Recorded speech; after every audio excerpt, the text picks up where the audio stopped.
We live in a world that I feel is becoming increasingly fragmented.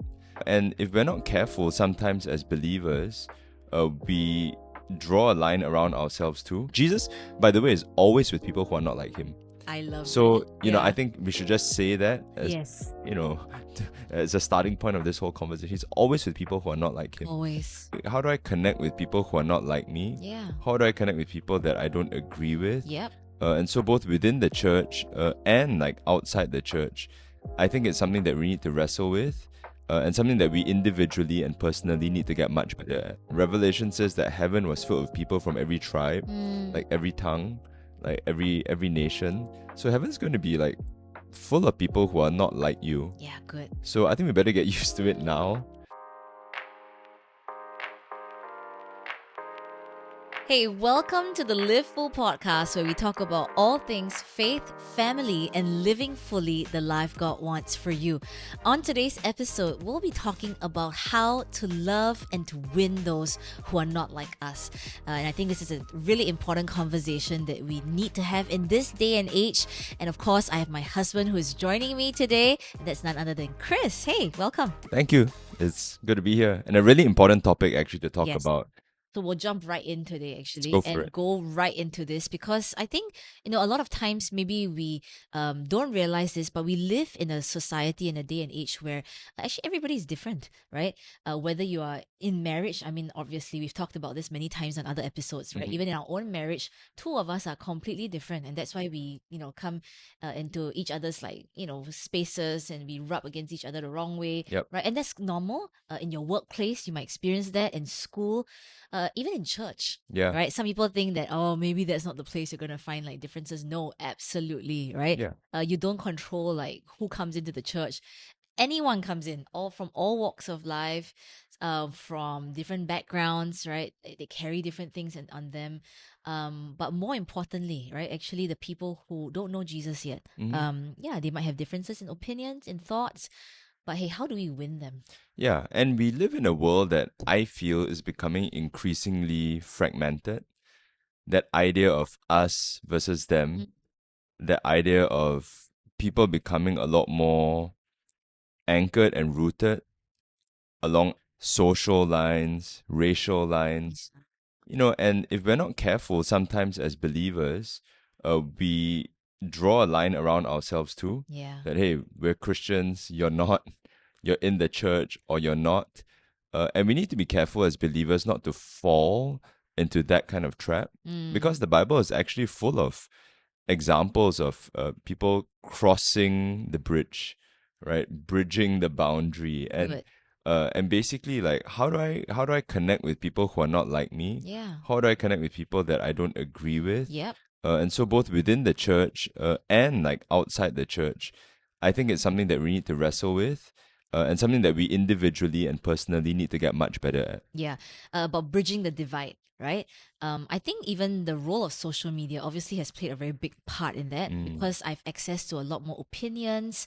I've access to a lot more even just thoughts about what's happening around the world, and sometimes because the most powerful people who have maybe the greatest number of following, they have so much of a voice, right? In our on our feed, or even in the way in the things that we read. Sometimes that can also get to us. But Yep. I think what we want to talk about is actually, as believers, how do we respond well to that? Yep. How do we respond? Not just, this is not my opinion or not our opinion, but let's go to the Bible, right? And see what is the right way to respond. Yeah, to me, the best example biblically is actually Paul the Apostle. He was the most fervent defender of the gospel. Yeah. And when he had to, he stood before authorities and he made a strong case for what the gospel is, for what he believed in. I don't think he ever shied away from things that had to do with the gospel and Yes. faith. And so we're not saying water down any of that. Yep. Make a stand for what is true, what the Bible says. But the same Paul who would go before authorities and defend what he believed in also said, I think it's in 1 Corinthians, he said, I became all things to all men in order that I might save some. And I was just reading this in the NIV, I think it says. He says, I do my best to find common ground Good. with everyone so that I might save some. And you live in this paradox where at the same time you need to be fiercely passionate about what you believe in, have a deep conviction about it, but at the same time do everything you can to find common ground with people so that you might win some. And I think it has to do with a shift of um, maybe our mindset from I need to be right or I need to win, or I need to come out of something like looking like I'm better. Yeah. And we need to shift from that to thinking about what can I do so that I can win people. And I don't just mean in the evangelistic sense of Yeah. winning them, but how do I bring them to my side? Mm. If within the church, how do I create greater unity so that we're all on the same side, Yeah. not my side on your side, whichever Yes. side it is, let's be on the same side, And then with people who maybe don't have the same beliefs as you, how are you winsome? How are you compelling? And I don't think it's just about your argument, it's about who you are, it's about how you relate. Can I win you over? Mm. Even if you are not like me. Yeah. And I think the Bible is full of examples like that. The Apostle Paul was just one of them. And I thought it was so interesting that he said, I really try and find common ground. Yes. Even this idea about opinion versus, like, say, principles, Mm, I think many times people feel that their opinion must be the loudest, or like what you're saying, I need to be right. mm, Because I think when you hang on to that too much, actually you're not allowing space to listen to other people's like opinion. You're not understanding like another side of the story, mhm. right? Because you're very concerned about your own points, what you want to say, how you want to be right. And I do feel like in today's day and age, that has become, I don't know, a lot more highlighted, Mhm. because people feel like if I'm going to put my opinion out Oh yeah. there, I'm going to say something about this, I want to win it. I want to be known as the person who is like, have you heard of this like opinion, a thought leader? Actually, that's what they Yeah, call them yeah. now. Yes. There's these people called thought leaders, and I think if your thoughts are good, great. But if your thoughts are, I don't know, debatable, I'm not sure if I want to listen to a thought leader, and I'll never call myself that, because I hope that everything that we speak about, our thoughts, comes from something that's based on truth. Yeah. And I think that's important too, right? What do you line up some of these opinions against? Mm, Is it, because sometimes we fight for things, right? And we argue for things and we are like, no, I want to defend this thing. But what is it based off? mm, Is it based off somebody else's opinion, something you read on the internet, something that was like based off social media? No, right? It needs to be based off the truth. And I think as believers, maybe that's step one. We need mhm. to know the word, right? Yep. But we need to know who our God is, and Mm, what are we defending, yeah. right? What are we saying, Yeah. but knowing is just step one, Yeah. right? Yeah. And so you're sharing some biblical examples that you wanted to talk about. Yeah. So I think, Paul was one of them. On this thing about being a thought leader, it's interesting. I feel like we're in a culture also Yeah. where I feel like there's a pressure that everyone needs to express an opinion about True. whatever the hot topic is of the day. It doesn't matter what it is. It's like, wait, you were silent? Yeah. You didn't say something about it? Yes. And it's kind of an interesting culture. I think it's more recent. It's almost like you have to take a side or you have to say something about it. When sometimes maybe being silent is the best. Now, I'm not saying don't express your opinion. Yes. But Jesus, when he was brought before his accusers, it says he was silent before Mm. them. Yeah. And it was such a Jesus, why? Like, Yeah. why did you do that? And maybe in that moment, in all of his wisdom, he knew that defense or argument wouldn't have led to actually the outcome that that was best Yeah. in that situation. Yeah. Like Jesus remained silent. I was like, well, he could have shut out every argument. He could have, defended himself in every Yeah. kind of way. And so I think discerning God, like, Good. what is my best response in this situation? Even if someone's not like me, Mm. is just expressing an opinion for its own sake really the best path? Is that going to be the thing that wins them? Is that going to be the thing that God leads to the kind of outcome that you wanted, Yeah. in this And feel pressured to have an opinion also. I think sometimes people might feel that, oh, I need to have a way of thinking, or something that I want to express like a thought leader, right? But actually, is it okay and acceptable to sometimes I need to think about it. I need some time to consider this Mm-hmm. a bit more, because some things are not so straightforward. Yeah. Some things are not just black and white. Yeah. Some things have a lot of gray, Yeah. and so it is okay that maybe I take time to think about that. And just thinking about the story about Jesus, right? There are times where he would speak up, he would defend it. And again, there are times that we need to stand up for our faith, and we need to be loud about it. We need to be proud about it, and we shouldn't be ashamed of it, right? But at the same time, in all of his wisdom, there were times that Jesus was silent, right? There were times when he held back, and there must be some level of discernment, I agree, in understanding, actually, do I speak now? Do I not speak? Do I need time to think about it? And so do I need time to process? Maybe I'm not seeing the full picture, right? Before actually making some kind of conclusion, or coming to some kind of conclusion, at the end of it. Yeah, there was a thought of another interesting example in the Bible of Nicodemus. Mm, Now, Nicodemus was a Pharisee, a religious leader, and when Jesus came, he disrupted the religious order. They thought they were the religious holy ones, yeah. and that Jesus would come and affirm them, but actually, his greatest criticisms were for the Pharisees. Mm, So Nicodemus was a religious leader, and in John 3, it actually gives an account of how Nicodemus, clearly on the other side of the fence, as it were, from Jesus, came to him. And John 3 says, it was in the middle of the night yeah. that Nicodemus came to Jesus. And I was wondering, like, why? Why did he do it in the middle of the night? Well, probably it wouldn't have been popular for him to be seen talking with Jesus. It would have been a lot more popular for him to be arguing, coming against, Yes. criticizing Jesus. Like But I in the think, open, right? As he's speaking, oh or yeah, yeah. but there was probably something in Nicodemus's heart, I think, that was like, I want to find out more. Mm, I think maybe that could be common ground, or at least some curiosity about what Jesus meant. And so he came to Jesus in the middle of the night. Very interesting. mm, Maybe mm. sometimes we need some quiet spaces where you're not under the glare of everyone's, Yeah. judgment, and actually have some of these conversations. But he came to Jesus in the middle of the night. And then he asked him, what does it mean to be born again? And, Jesus explains to him. And actually, it is out of this encounter that we have John 3:16, Yeah. probably the most often cited biblical verse, the most evangelistic verse. For God so loved the world that he gave his only son, that whoever believes in him should not perish but have everlasting life. And it's interesting that that wasn't some public teaching Yeah. that Jesus gave. It was a conversation with a Pharisee, Yeah. someone not like him, in the middle of the night, that Jesus spoke this incredible truth. Mm, And I think it just speaks to the power of what it means when you can have those kind of good. conversations. Maybe find that common ground, have some curiosity, I think, about, hey, Mm. what are you saying? I think that brings people together. Good. I'm really glad you brought that up, because I do feel like conversations are important, just like Mm-hmm. what we're doing here, right?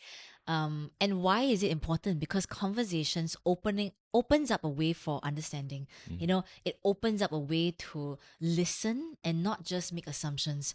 I think a lot of times people feel a bit threatened when they're met, or they come against people who are not like them. And that's probably one of the reasons why people don't have proper conversations, right? When you meet somebody who's not like you, and you have to come up against them with a topic, or maybe even just to defend your faith, maybe they feel nervous, maybe they feel fearful, right?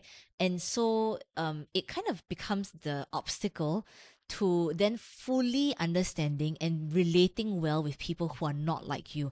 And again, I'm not saying we're not just talking about people who are outside of the church. I'm saying even people within the church too, right? Sometimes you speak to somebody and maybe they have an opinion that is not like yours, and they're telling you, hey, I think I want to challenge you. Hey, do this more. Mm-hmm. Maybe make this a practice in your life, right? And the problem is when we come with that position of, no, but I know what's right. I know that this is what should be done, or this is how I feel about something, Mm-hmm. right? Then actually you are more likely to either feel offended, Mm-hmm. upset, right? Threatened, right? In some way. And maybe you end up shutting down because you feel like, no, but my opinion is correct.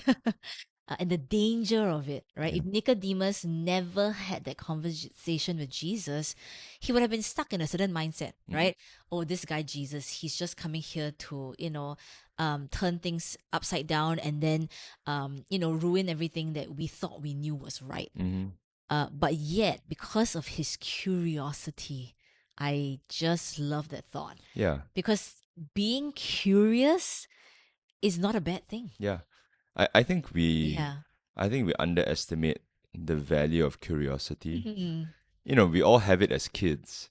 You Yeah. always want to find out how things work, Yeah. why things are a certain way, right? I mean, my kids are always like, why? And then as you get older, we start to become less curious Mm. about other people, Yeah. why they act in a certain way, why they behave in a certain way. And I think asking questions of people, hey, why did you say this? Mm. It made me feel, uncomfortable. Yeah.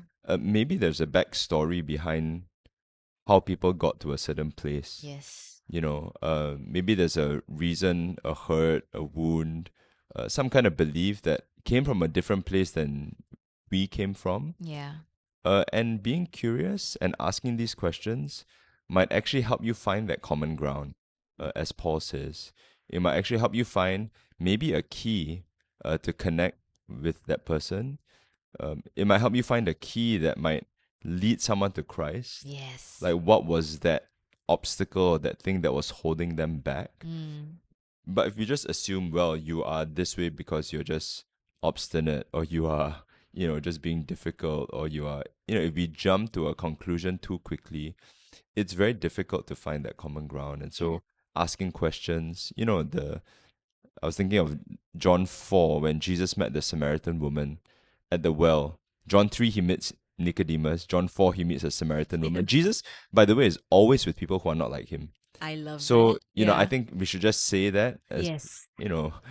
as a starting point of this whole conversation. He's always with people who are not like him. Always. But he meets a Samaritan woman, tells her, hey, like, get me something to drink. And so she's like, all these questions are probably spinning in her head. You shouldn't be here. It's the middle of the day. Why are you here? But then she's curious. Yeah. And then she asks, why did you ask me to get something to drink? And that question then triggers off a whole conversation Amazing. about her husband, parents, revelation about Jesus, and her life like turns around. But it began with her curiosity. Mm. Why would you do this? And so I think that's a important value, and I think something we all need to carry a lot more if we're trying to connect with people who are different than us. Yeah, good. And you talked about the goal, right? Actually, of all these conversations that you have with people who are not like you. I mean, if it was everyone that was like you, it's very easy, Mm. It's easier to love people who are like us, right? It's Yes. easier to even win people over who are like us. That's easy. Mm. But the call that God has for our lives, I love that you talked about how it's not just for ourselves, right? Mm. Within the church, for example, really it's also for the people outside of church, right? Yep. Paul himself, in all these examples, he never minced his words. He was always someone who defended the faith really strongly. There were some things that were like non-negotiables that I'm definitely going to bring up, and I always talk about these things.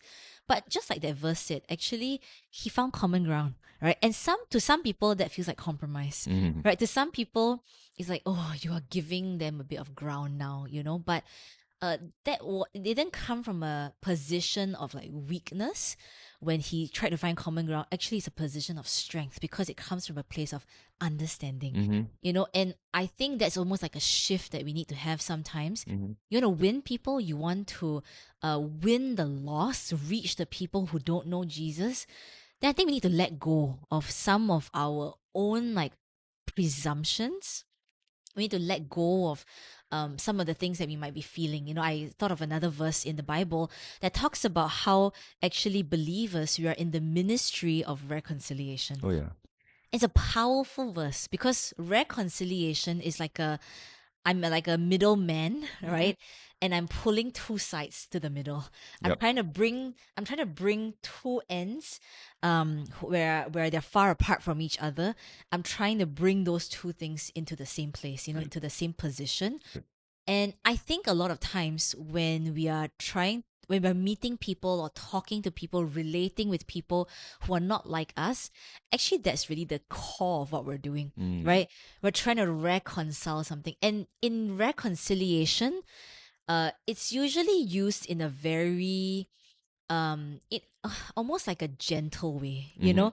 You don't fight and raise your voice and yell or like cancel people in order to reconcile, right? It really is something that, you know, is through love, it's through understanding, Mhm. it's through maybe curiosity, right? It's through listening, Yeah. right? That actually people are brought together. And Yeah. so, I mean, I cannot imagine like, you know, imagine like a couple who is going through a very difficult time, trying to reconcile their marriage, right? Yeah. But the solution obviously is not to continue to raise your voice at each other and get angry again, right? Actually, it's trying to find a way to, hey, how do we come to a place where we can find understanding? Yep. Yeah, and Yeah. And I think part of it is taking that step into discomfort. mm, Because I think it's going to be uncomfortable yeah. relating with people who are not like Oh you, yes. who are different from you. And we got to be okay with that. I Mm, think to get into a space of just being uncomfortable yeah. and just recognize that I don't think there's an easy solution to it. Yeah. Every time it's much easier to be with people you know and you like Yeah. than to be with people that you don't It's know natural. and that you don't like. So holding that and being okay with it. But I think understanding what's your goal. Your Mm, goal's not comfort. Your goal's not being right. Your goal's not coming out better. Your goal is reconciliation. You know that. I think within the church, what is your goal? Your goal is unity. mm, You know, your goal is oneness mm, in the faith. Um, Jesus prayed and he says, I pray that you will be one yeah. as me and my Father are one. I pray that by your love for one another, people will know you are my disciples. Like, that is the goal. Yeah. And so, like, if to get that goal means, man, I need to go and relate with the guy who I actually really don't like in my Yeah. church, I'm going to be super uncomfortable with it. But my Yes. goal, I'm always thinking, man, I want unity. Mm, I want to mm. love this guy. I think if we can keep that end goal in mind, it will help us to get through that feeling of discomfort, you know, as you are crossing that bridge to the other side. Yeah. Even these conversations that you have with each other, right? Say within the church, you know, the Bible talks about this. We don't fight against flesh and blood. Sometimes I think we don't have perspective on who we're fighting on Mm. against, you know. We we want to be right, correct? And that's usually, Yep. you know, and the marriage is the same too, Mm-hmm, right? mm-hmm. We try and be right, but actually, what are you really fighting against? The Bible says this, right? You're not fighting against flesh and blood. It's not against you and me and your opinions and your beliefs and your the way you want to live your lifestyle. I mean, all these things. I'm not fighting against those things. Actually, we're fighting against principalities and powers, right? I think if we can change our perspective Mm. and think, hey, like our differences, it's not like you know, I'm not like specifically trying to target you as a person, but maybe it's yeah, it's these principalities, it's these powers, right, that we're coming against. And I think fighting the right enemy or the right opposition, right, Mm-hmm. is really important too, you know. And it helps to give you a bit more perspective on how you can maybe love Yeah. and win those around you that are not like you. Yeah. Yeah. I mean, I just had one thought about um, how do we relate with, win, love, right? The people who are Mm, unlike us. And I think one deep thing that I've been reflecting about is it's actually about having humility. good. The biggest divide I think that anyone has ever crossed to relate to someone or a people that was different from them was when Jesus, God, became man. Yeah. You know, and Philippians 2 says that Jesus, even though in his very nature was God, humbled himself Mm, and took on the form of a man. mm, He was God, but he humbled himself and took on the form of a man. Why? Because he wanted to find common ground with you and me, yeah. with man. He wanted to be able to relate with us. He wanted to live on this earth. And to do that, he had to humble himself. And I think that's a first step for a lot of us. Mm. Can we humble ourselves to say we might be different, but maybe there's something I have to Yes. learn from you? Can I humble myself and say, hey, maybe even though we're different, there's something that I have to learn from you, that I have something that I can discover from Mm. you? Can I humble myself and say, I might not come out of this winning or getting what I want, Mm. but it will help to bridge that gap. Mm. And Jesus crossed that divide, from God to being man. Yeah. It says he humbled himself even to death on a cross. Yeah. And I'm so glad that he took on that position of humility. Because if not, I mean, all of human history would have, I mean, I don't even know. I mean, we Yeah. wouldn't have the Bible and our salvation story. Yeah. And I think if you look at Jesus' example, saying, I could remain just God and, uh, just be different, or I could like choose and go and live on this earth and die for their sins and humble myself. I think that's just so key. And Mm. so just taking on a posture of humility. But that's so countercultural, right? I mean, Yes.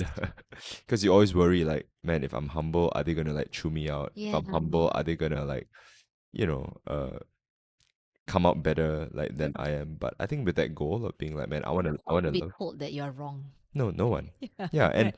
and it's like for the sake of reaching you, Yes. for the sake of unity, for the sake of reconciliation, I will humble myself because that's what Jesus did. Mm. And if he did it, we should do it. Yeah, one of my favorite things about being with people who are different from me is I learn so much from them, you Hmm. know?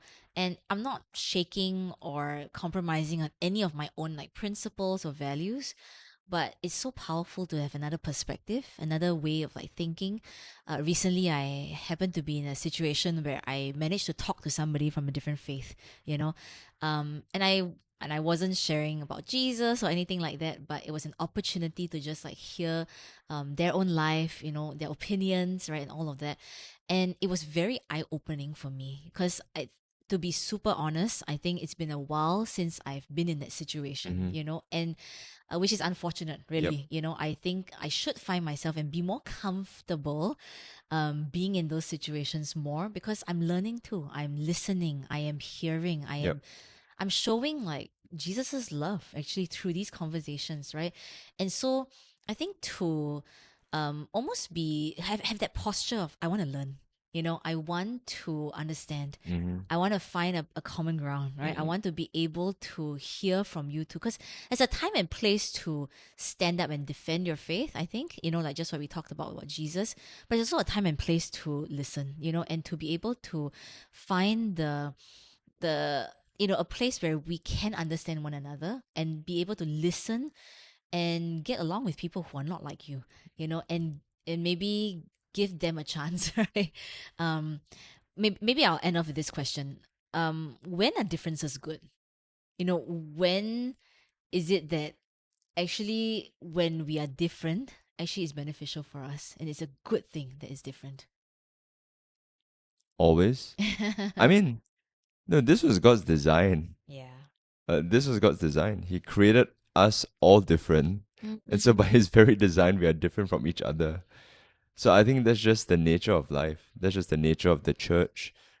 The body has many different parts. Every part plays its own function, and it's when they come together that when the body like fully functions. Yeah. All of creation is this way, you know, and it's a reminder to us that Revelation says that heaven was filled with people from every tribe, Mm, like every tongue, like every nation. So heaven's going to be like full of people who are not like you. yeah, good. So I think we better get used to it now. As believers, the Great Commission was going to all the world, and Mm, that's everyone. yeah. People who speak a language, people who don't, people who look like you, people who don't. All of that. But the command to us is to go into all the world and make disciples, and so I think this is just how God's designed us, and the the more we can appreciate that, and the more we can kind of get beyond ourselves and say, God, help me be part of this body that you're building. God, help me, recognize the diversity and the value of every person that you've created, and your heart actually that all of them would come to know you, to discover their purpose in you, to be a part of your kingdom. Like that's my goal. Yeah. That's really the thing that drives me, and I think if we can see that and remind ourselves and have that perspective, actually it will inform just the way we relate to people who are just very different than we are. Yeah, no, I think this is an important conversation because it shifts from it's all about me, my opinions, my thoughts, right? And sometimes I think if we're not careful, we can fall into that, right?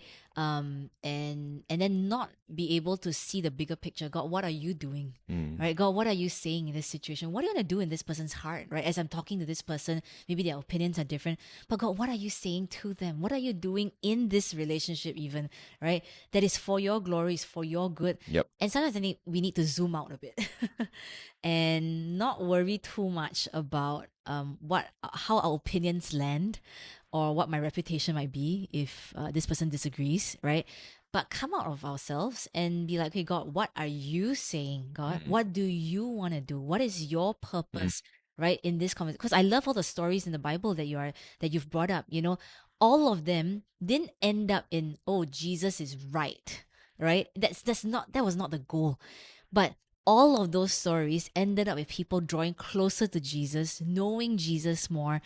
And I feel like if that's our perspective always, especially in talking to people who are not like us, then I think we've done our job.